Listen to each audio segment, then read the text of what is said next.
Hi மக்களே, அம்மாஸ் இன்ஃபோலேருந்து ஸ்லோச்சனா அம்மா பேசுகிறேன். இன்றைக்கி செய்யும் தொழில் எதுவானாலும் என்பது பற்றி விளக்கப் போகிறேன். ஜபல்பூர் என்ற நகரில் தேவநந்தன் என்ற ஒரு இறைச்சி வியாபாரி இருந்தான். அவன் தினமும் ஆடுகளை வெட்டும் போதும் அந்த இறைச்சியை எடை போடும் போதும் இறைவன் நாமத்தை சொல்லிக்கொண்டே இருப்பான். அவன் இறைச்சியை விற்றது போக மீதியை ஏழைகளுக்கு இலவசமாக கொடுத்து வந்தான். நாளடைவில் அவனுக்கு ஆடுகளை வெட்டுவது சலிப்பாக இருந்தது. அந்த தொழில் அவனுக்கு பிடிக்கவில்லை. அதனால் வேறு தொழில் ஏதாவது செய்வோம் என்று எண்ணினான். ஆனால் அவனுக்கு வேறு தொழில் எதுவும் தெரியாததால் வேறொருவரிடம் இருந்து இறைச்சியை வாங்கி விற்று வந்தான். அவன் அந்த இறைச்சியை எடை போடுவதற்கு ஒரு கல்லை பயன்படுத்தி வந்தான். அந்த கல்லானது தெய்வீகமான சாலக்கிராம கல். ஆனால் அவனுக்கு அது பற்றி ஒன்றும் தெரியாது. அவன் எப்பொழுதும் ஜெபித்து கொண்டே இருப்பான். அந்த கல்லை எடை போடுவதற்கு முன் தராசையும் கல்லையும் நன்றாக சுத்தமாக கழுவி அதனை ஜெபித்துவிட்டு பின்புதான் தன் வேலையை ஆரம்பிப்பான். அப்போது அவன் கடை வழியாக சென்ற அந்தணர் ஒருவர் அவன் தராசில் வைத்திருக்கும் கல்லை பார்த்து விட்டார். உடனே அவனிடம் வந்து, அப்பா, இது தெய்வீகமான சாலக்கிராம கல். இதை பற்றி உனக்கு ஒன்றும் தெரியாது. இது மகாவிஷ்ணுவுடைய அம்சம். இதை வைத்து நீ எடை போடுகிறாயே, உனக்கு பாவம் வந்து சேராதா என்று கூறினார். அந்த தேவநந்தன், ஐயா, இந்த கல் சாலக்கிராம கல் என்பதும் தெரியாது, இது கும்பிடுகின்ற கல் என்பதும் தெரியாது என்று கூறினான்.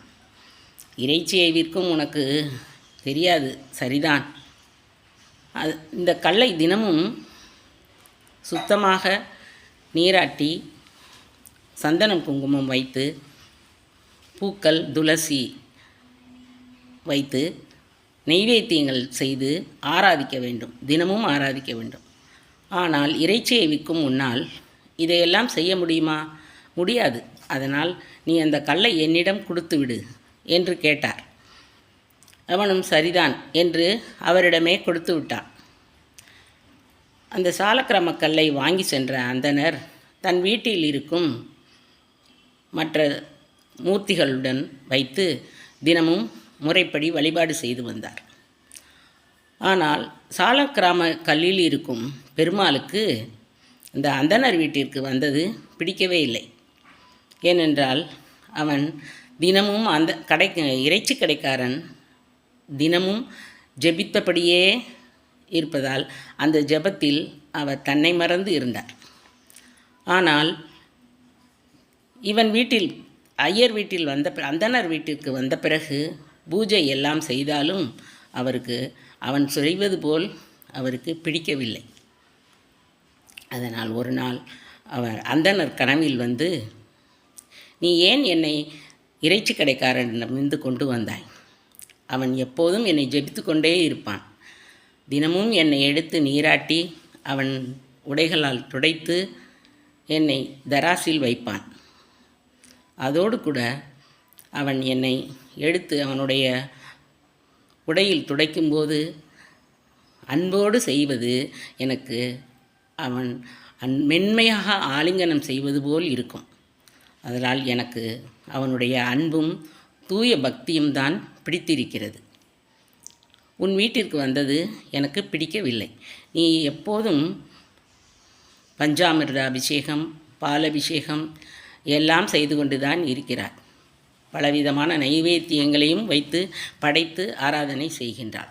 ஆனால் உன் குடும்பத்தில் உள்ளவர்களுக்கு உண்மையான பக்தி இல்லை. அதனால் நீ என்னை அங்கேயே கொண்டு போய் விட்டுவிடு என்று கூறினார். அந்தணரும் அவர் சொல்வது உண்மைதான். அவர் கடவுள் பெருமாள் அன்பிற்காக ஏங்குகிறார் என்பதை அறிந்து அந்த இறைச்சி கடைக்காரனிடமே கொடுத்து விட்டார். எப்பொழுதும் பக்திக்கு அன்பும் உண்மையான பக்தியும் தான் தேவை. உண்மையான பக்தியிலும் அன்பிலும் தான் இறைவன் மனதை பறிகொடுக்கிறார். அதனால் நாம் எப்போதும் இறைபக்தி செலுத்தும்போது உண்மையாகவும் அன்போடும் செய்ய வேண்டும். இந்த வீடியோ பிடிச்சிருந்ததுன்னா லைக் பண்ணுங்கள், ஷேர் பண்ணுங்கள், சப்ஸ்கிரைப் பண்ணுங்கள், கமெண்ட் பண்ணுங்கள். வாழ்க வளமுடன். உண்மையான பக்திக்கே இறைவன் நம்மிடம் அன்பு செலுத்துவார்.